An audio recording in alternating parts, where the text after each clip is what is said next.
Nous sommes avec Bernard Vézières. Bernard Vézières, c'est un artisan verrier de notre région, hein. Il est présent notamment au Salon des artisans d'art de Châtelet. Bernard est présent et habite en fait à Tarsienne. Il a un petit local où il fait régulièrement des démonstrations.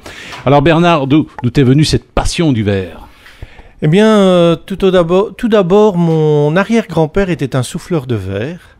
Et je me suis longtemps passionné par les anciens métiers, dont bien sûr le souffleur de verre. Et à ma retraite, je me suis lancé dans la pratique. Je suis allé suivre des formations, notamment à l'atelier musée du verre de Trélon, en France. Et maintenant, depuis 2 ans, j'ai monté un petit atelier à la maison et je travaille le verre, je fais des démonstrations, surtout pour montrer un petit peu le savoir-faire du verrier. Parce que je ne me prétends pas devenir un artisan, un maître verrier. Moi, je montre une technique. J'essaie bien sûr d'acquérir quand même le plus de perfection possible, mais c'est pas tellement mon but. Ma carrière est derrière moi, elle n'est plus devant. Voilà. Nous sommes avec Bernard Vézières, artisan verrier de notre région. Il habite Tarsienne et il est présent à l'occasion du Salon des artisans d'art de Châtelet, l'occasion de découvrir son petit atelier qu'il a installé. Il s'est fait plaisir.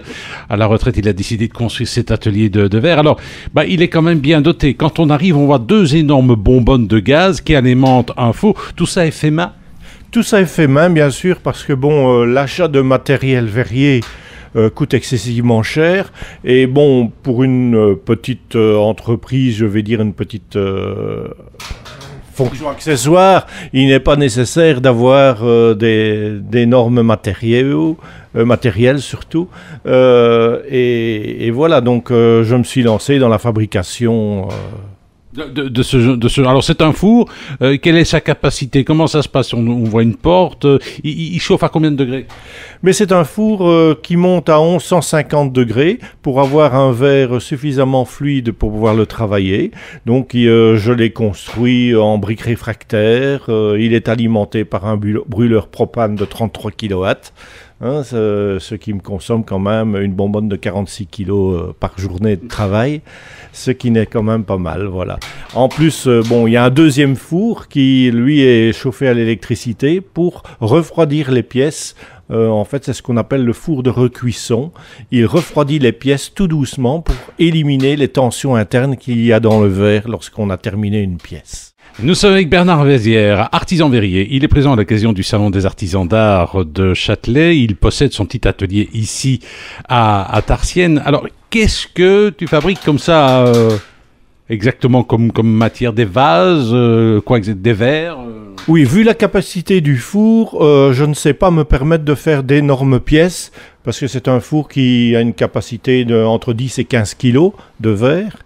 Ce qui n'est déjà pas mal, mais pour pouvoir faire des pièces plus importantes, il me faudrait plus de volume, je vais dire, de verre dans le four. Donc ce que je fabrique principalement, ce sont les boules de Noël, des petits vases, des petits soliflores, alors des petits animaux aussi, des petits chats, des petits oiseaux, des cygnes, voilà.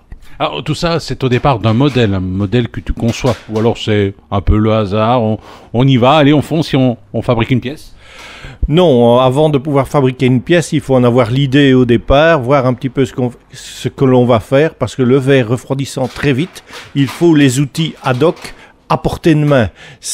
Donc on doit préparer ces outils avant de commencer la pièce, en sachant très bien les outils qu'on va avoir besoin pour fabriquer cette pièce. Donc c'est pas au hasard, quand je commence une pièce, je sais ce que je vais faire. Nous sommes avec Bernard Vézières, qui est artisan verrier de notre région. Il habite Tarsienne et il est présent à l'occasion du Salon des artisans d'art de Châtelet, l'occasion de découvrir un petit peu ce qu'il fait. Alors moi, j'ai toujours été impressionné quand on voyait les maîtres verriers travailler avec leur espèce de souffle là, hein, cette énorme barre. C'était quoi exactement? Est-ce que tu utilises le même principe?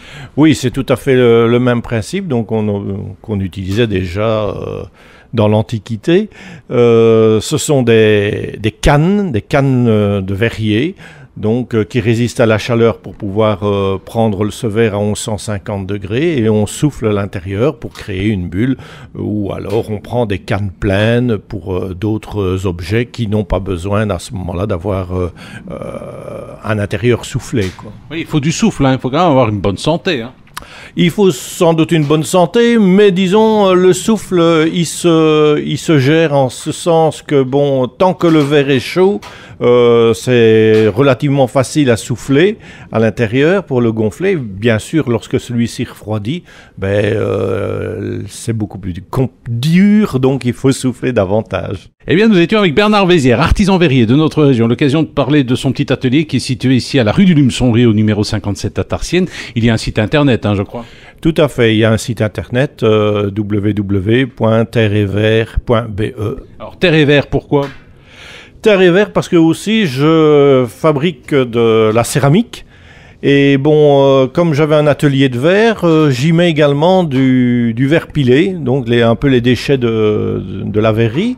Et ça nous donne de très très jolis effets dans la céramique. Mais alors, cela dit, pour faire du verre, il faut évidemment du sable, de la silice, comme on dit, une quantité importante de silice. Mais écoutez, je ne fais pas mon mélange moi-même, parce que, bon, premièrement, c'est assez nocif. Parce qu'on y ajoute quand même certains ingrédients comme de l'arsenic. Donc j'achète du verre qui est déjà fait en nuggets, qu'on appelle ça. Donc ce sont des petites pastilles qui ont la particularité de pouvoir fondre plus facilement dans le four. Alors cela dit, les enfants, il y a régulièrement des visites guidées, des stages pour les enfants? Mais régulièrement, j'annonce sur mon site internet ou sur ma page Facebook Terre et Vert les dates auxquelles j'ouvre les portes de mon atelier au public. Et bon, on peut également, en période de Noël, donc à partir du mois d'octobre, venir aussi créer sa boule de Noël personnelle, hein, bien sûr. Sous mes conseils, bien sûr, et mon œil vigilant pour éviter tout accident, quoi.